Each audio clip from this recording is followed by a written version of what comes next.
Hello, my name is Cindy Matalucci, and you're watching The Pulse, where we get the 411 on all the latest and greatest things to do in this amazing city, San Diego. From the newest bars and restaurants to the chicest boutiques, to the gyms and the trainers that are getting the people of this city buff 365 days a year, to the place you want to go to get your spa on. I'm exploring it all for you, and of course, having fun along the way. So come with me while we put our finger on the pulse of San Diego. This episode of The Pulse was brought to you by Windus Fernandez Brinkkord from Trilogy Financial Services. On today's episode, we start our show in studio with #1 New York Times bestselling author Dr. Ian K. Smith to talk about his newest book, Plant Power. We then head over to the new Ignite space at the Better Business Bureau for the Pulse on the Scene segment with Elite Networking Group. We end our show in studio with one of my must-have favorite products, the fabulous Queens Jewels Glassware. Ian K. Smith is the #1 New York Times bestselling author of Fast Burn, The Clean 20, Shred, The Fat Smash Diet, and many other books, 23 books in total. Today we sit down with him for an exclusive on his new book, Plant Power.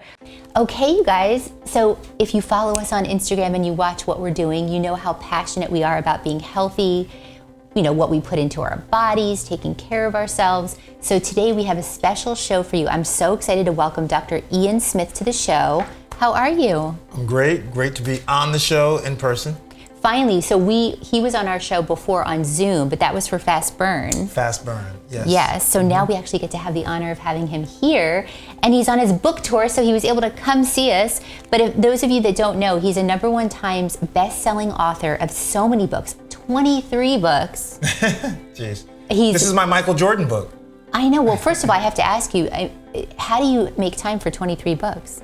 You know, I gotta tell you, I am prolific only because I really love writing.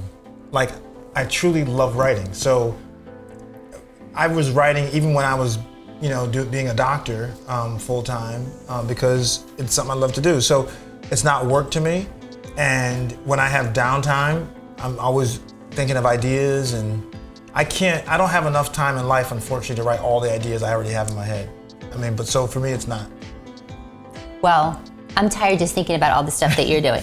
So what I want to talk about too is I love the fact that you're really helping people change lives and get healthy. What inspired you to do the research on this book? Because it's plant-based. Yeah. So Plant Power came about for two reasons. One, because I love red meat. I love ribeyes. I love barbecue brisket, cheeseburgers. Making me hungry. I'm getting teary-eyed thinking about it. But I also realized that I was eating too much of it, and I'm a physician, and I've been talking about nutrition and health for my entire career.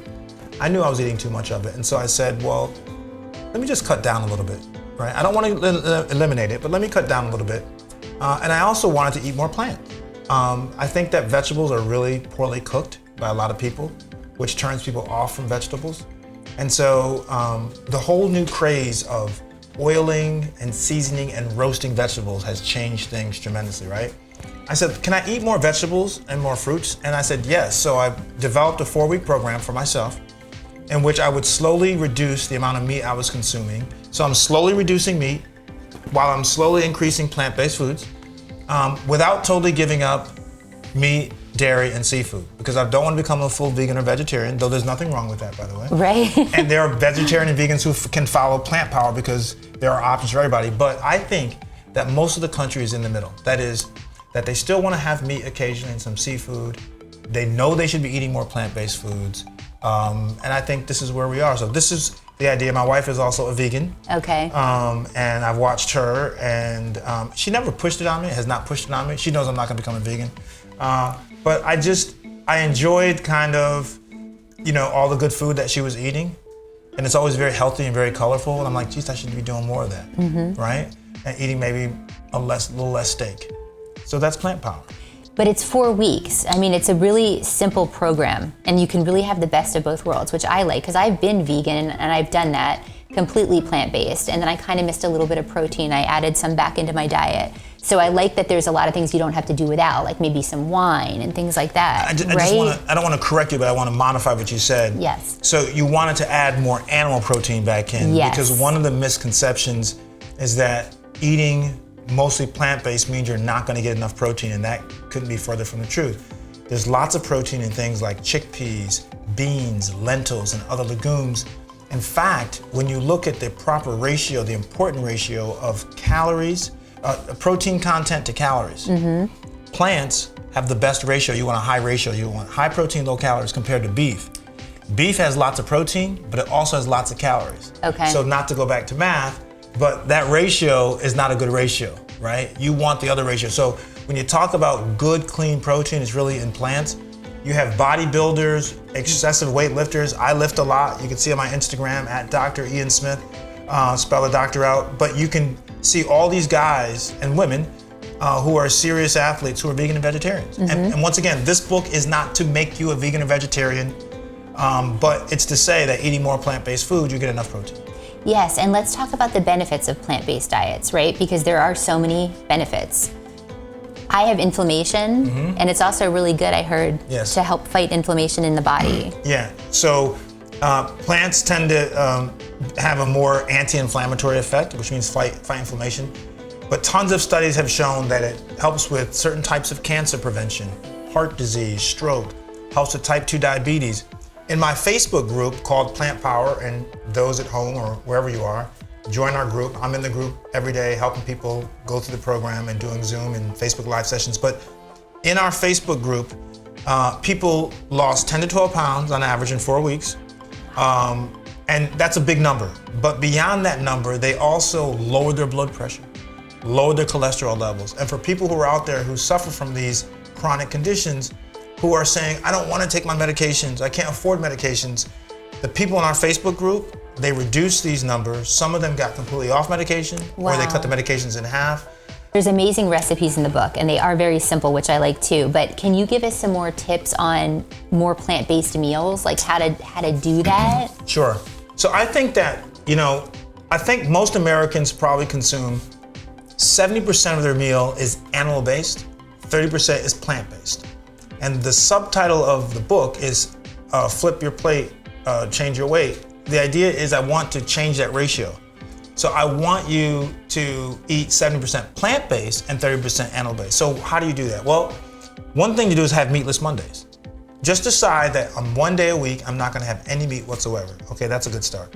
The other thing is to think about salads, right? Most people like salads, but think about a nice big green, colorful salad, and then use chicken or seafood as an accent, meaning slice or dice seafood or chicken and put it on top of the salad. So you're still getting some of that animal protein. Okay. But look at that plate. 70% of that plate is greens, right, and vegetables because it's a big salad, and only 30% is the meat. That to me is kind of like the ideal situation. I love that. It's simple too. It's not so complicated. So the meals are easy to make. I like the fruit smoothies that you have for breakfast. The snack is like 21 almonds that are raw, salmon with veggies. You've got different things in there. Take some dates. By the way, a great snack is take 5 dates, stuff them with almonds.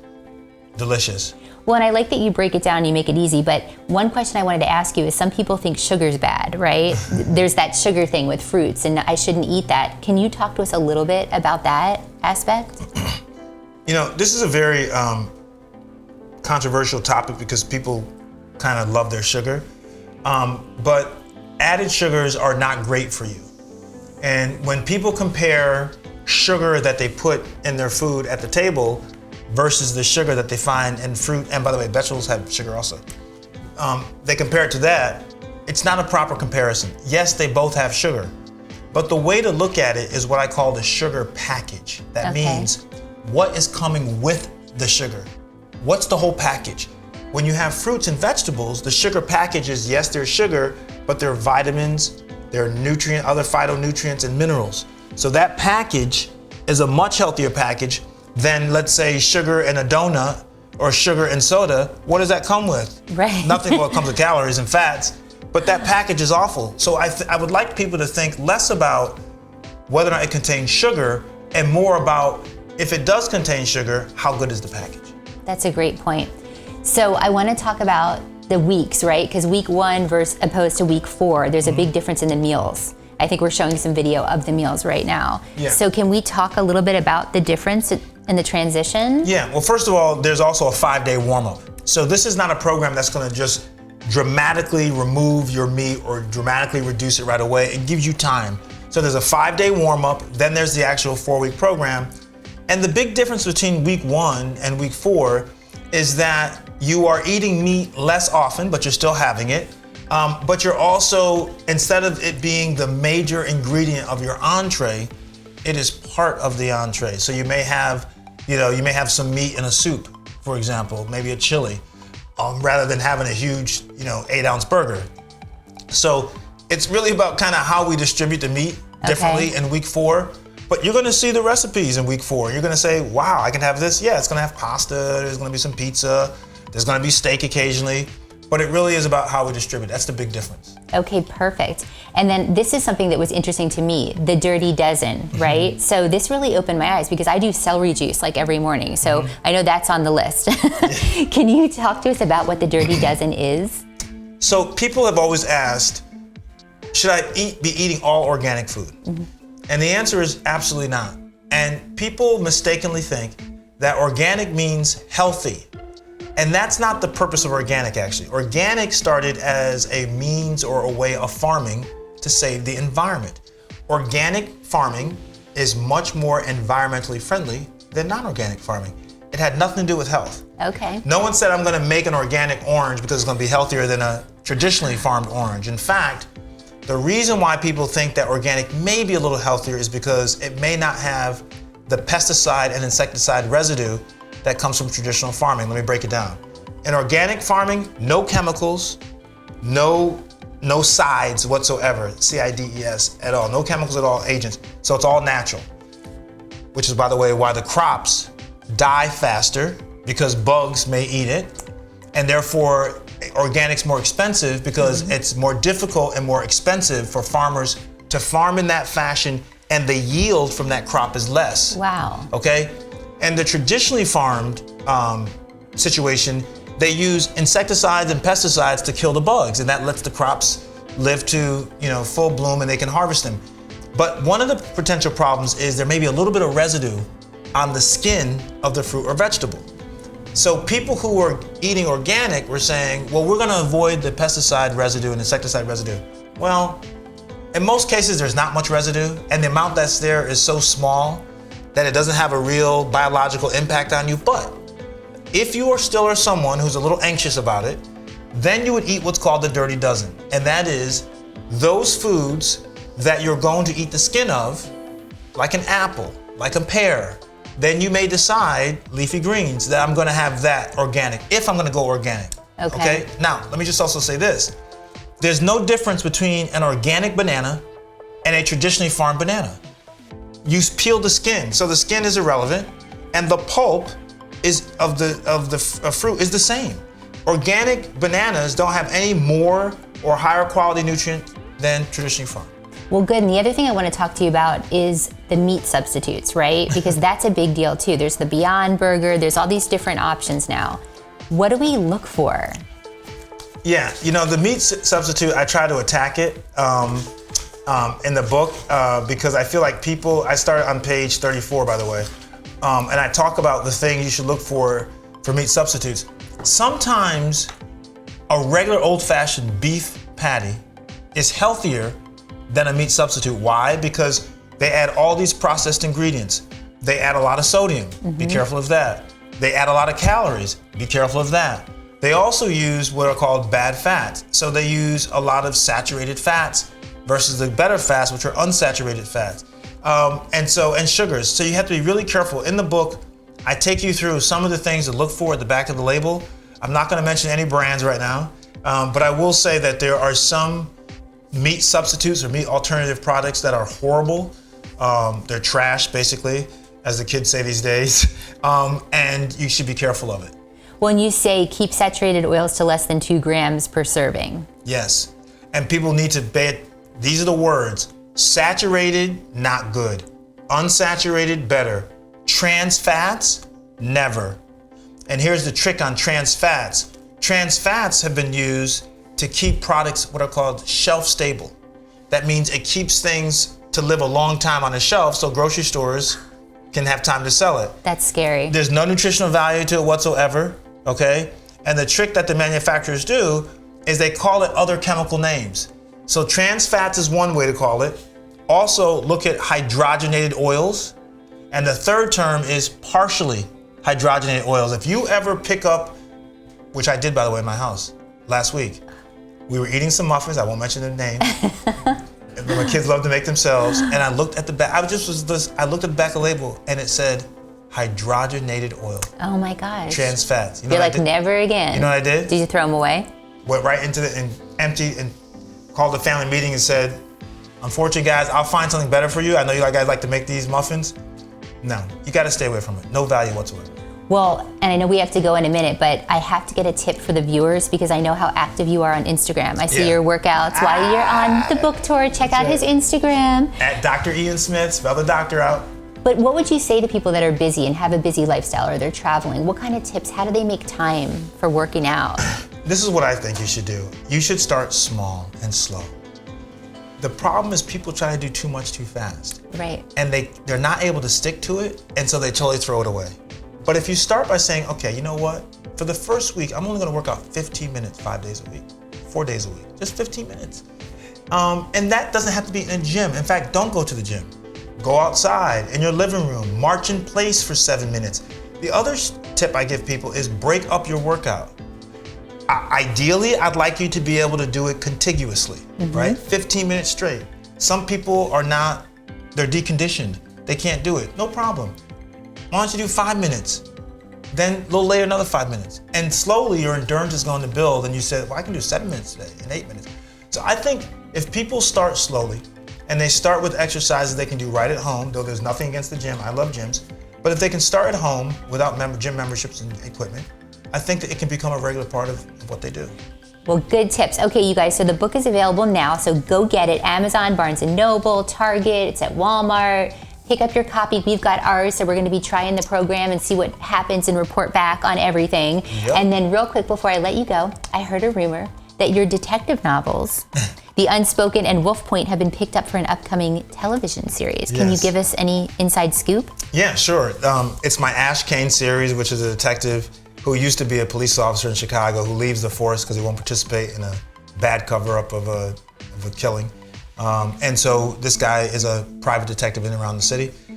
So 2 books in the series so far, The Unspoken, Wolf Point, 3rd one coming out next year called The Overnights. But it's been picked up by BET and BET Plus to become a streaming show. We've already written the pilot and we're working on the second draft, and so it's fun. Well, congratulations. Thank you, I appreciate it. Exciting news. So if you like mysteries, check them out, they're a lot of fun. And you can find everything on your website too, all of the books and everything at driansmith.com. Well, thanks for coming in today. It's great to be here, it's nice talking to you. Next time we'll have to have you for longer. I appreciate it. For more information on Dr. Ian and to purchase his book, you can go to driansmith.com. His book is available at Amazon, Barnes & Noble, Target, and Walmart for $28.99.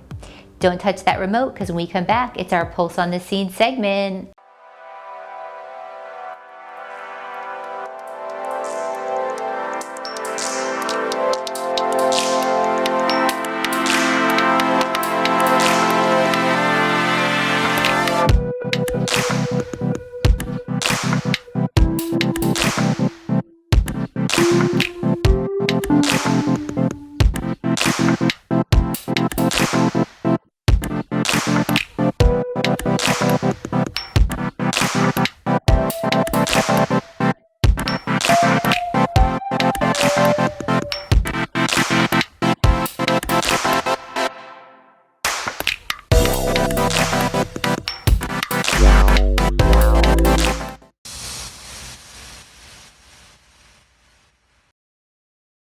Now is time for the Pulse on the Scene segment, where we take you inside the best events in San Diego. From the philanthropic to the star-studded red carpets, we give you an exclusive sneak peek of these fabulous events. On today's segment, we take you inside the new Ignite space at the Better Business Bureau.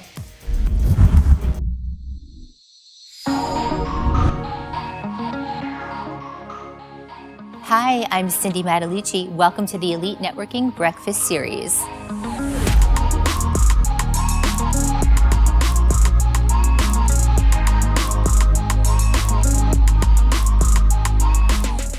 my name is Samantha Scholl, and I am the Entrepreneur Program Manager here at the BBB. And I wanted to say I am so excited to host the elite group today in our Ignite Sparked by BBB co-working and meeting destination space.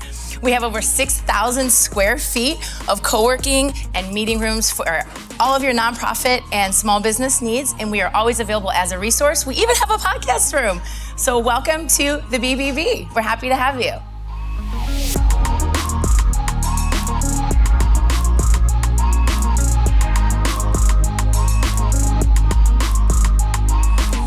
Hi, I'm Valerie Eddy. I'm with Peace Offers Mediation, and I'm going to be presenting today with the Elite Networking Group. And today we'll be doing coffee and conversation, and we'll be discussing homeowners insurance and fire insurance and those resources in order to help you find fire insurance for high-risk areas. I'm happy to be here today and excited. My services that we offer are mediation, education, and victim services.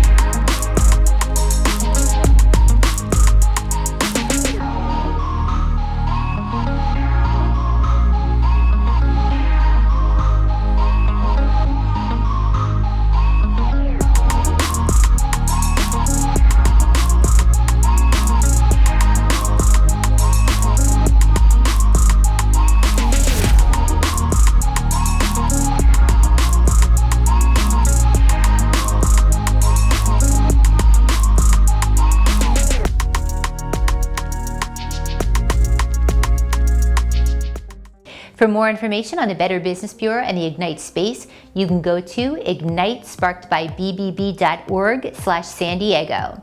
Stay tuned for more Elite Networking and their breakfast series. You know I love a good sparkle, whether it's on your clothes or on your accessories. It always brightens my day. Today I'm spotlighting one of my must-have items, the Queens Jewels, which are exquisite handcrafted jeweled glassware. Right out of St. Louis, Missouri, I saw this company on Instagram and I fell in love. You have got to see this to believe it. Okay, you guys, so I'm so excited. You know how much I love my wine and my bling, right? Especially if you follow me. Well, I have the best of both for you today. I'm spotlighting one of my must-have items. We are talking the Queens Jewels, which are exquisite handcrafted jeweled glassware. I am literally obsessed, you guys. Crafted by hand with love in the heart of the Midwest from St. Louis, Missouri. I saw this brand on Instagram. I literally fell in love right away. It's amazing. So the Queens Jewels was founded upon the idea that wine glasses should never be plain or boring, but rather beautiful and full of sparkle to complement all of life's most special occasions. And their mantra is my mantra, you guys. Leave a little sparkle wherever you go, because you know I'm all about the sparkle. And you know I love the story behind the brands, and they have a great story behind the glasses. So after receiving a set of ordinary wine glasses that simply lacked any flair, Candace, the creator of this line, had a brilliant idea. She raised her glass to her jeweled earring, and she thought, I know how to make this wine glass really sparkle. And then the rest was history, and this fabulous line was built. So she started exhibiting her glasses in small booths at local events, and now she's national and international distribution. It's crazy. So today, the Queens Jewels has its own manufacturing facility where Candace and her team create, build, and fulfill orders every day. So really, she turned her idea into an empire. Fit for a queen, which I love. So another thing I want to mention is that several notable companies, including Caesar's Palace, the Peabody Hotel, Arbonne, and the Queen Mary, and other luxury retailers have enlisted her to design custom-made glasses for their clientele. It's fabulous. And what I love about the glasses, they're unique. They represent individual personalities. They celebrate moments in time, and they bring joy. I mean, how does this not bring joy to you having your glass of wine or your non-alcoholic beverage, whatever it is you're enjoying? So today, you guys, I'm showcasing just a few of her items. She has so many. But I want to start with the Coastal Collection today. This is one of my favorites. This is the Aurora Borealis Mermaid Jeweled Stemless Wine Glass. I mean, how gorgeous is this? Perfect for San Diego for a gift. $24.50. So the prices on these are amazing. And then we have the Animal Collection, which is literally one of my favorites. We only have two, but there's so many in this collection. So we've got the Dragonfly jeweled stemmed wine glass. You guys, my mom loved dragonflies. So as soon as I saw this, I literally bought this for my little sister. It's so gorgeous. It's like jewelry. And it's $24.50. So it's $27.50. So it's perfect. And then you guys, the next one I want to show you is the Queen Bee jeweled stemmed wine glass. For the queen in your life, they have butterfly ones, they have all different ones, but this one I love. And Fatu from Be Like You, shout out because you need this one because it's your logo. So I know you need to get this one. So this is $27.50 as well. And then of course we can't forget about the man in our life, right? That likes his beer, his Pilsner. So we've got this sports collection. It's the football jeweled Pilsner. Also for the woman that loves beer, right? So we don't want to discriminate. So this is $27.50 as well, but they have all different types of the Pilsner as well. And then one of my favorites, you guys, for the queen in your life, you know, we're the queen here. So we have got the crown jeweled stemmed wine glass. I mean, this is amazing. And I love the little charms that they have too. Each comes with a little charm, so you don't lose your wine glass at a party. So I'm obsessed with this one, you guys. I love it. And this one as well is $27.50 for all of the larger ones. Okay, so moving on, you guys, we have the Pearl collection. This is the round diamond and pearl jeweled stemless wine glass. It's so pretty. And then we've got the holiday collection. I love the lips. This is amazing. So basically, you guys, for this, I mean, this is the perfect Valentine's Day gift, or just for your Galentine friend, or, you know, for Galentine's Day, or, you know, just to kind of bring some joy to your friend's life. I love this one. And these are $24.50. And then also we're gonna show some pictures right now, but they have these amazing vases. They're like a candle and vase holder, and they are $26, and you can put succulents in there. You guys can put like rosebuds in there. I mean, literally they have something for everyone. So they've got over 100 different designs, and I think these are kind of like a collector's item. I mean, you can definitely keep these, and they're so unique, right? They have their own unique design, so everybody at the next party that you have or event will have a different unique glass, and each one comes in its own decorative box. So these boxes are really great. So they have their nice box that it comes with, and I think it's a perfect gift, whether it's Valentine's Day, it's Mother's Day, whether it's wedding for bridesmaids, anniversary, you name it, I love it. And finally, I want to mention that they do custom orders, so you can get your logos on the glass. So stay tuned because we're getting our Pulse logos on the glasses. For more information on the Queens Jewels and to get your hands on this glassware, you can go to thequeensjewels.net. Follow her on Instagram, and we have all the information on our website. For more of these stories, head over to thepulsesd.com. Make sure you're following us on social media at thepulsesd for all the behind the scenes fun. That's going to do it for today's episode. We'll see you next time when we put our finger on the pulse of San Diego.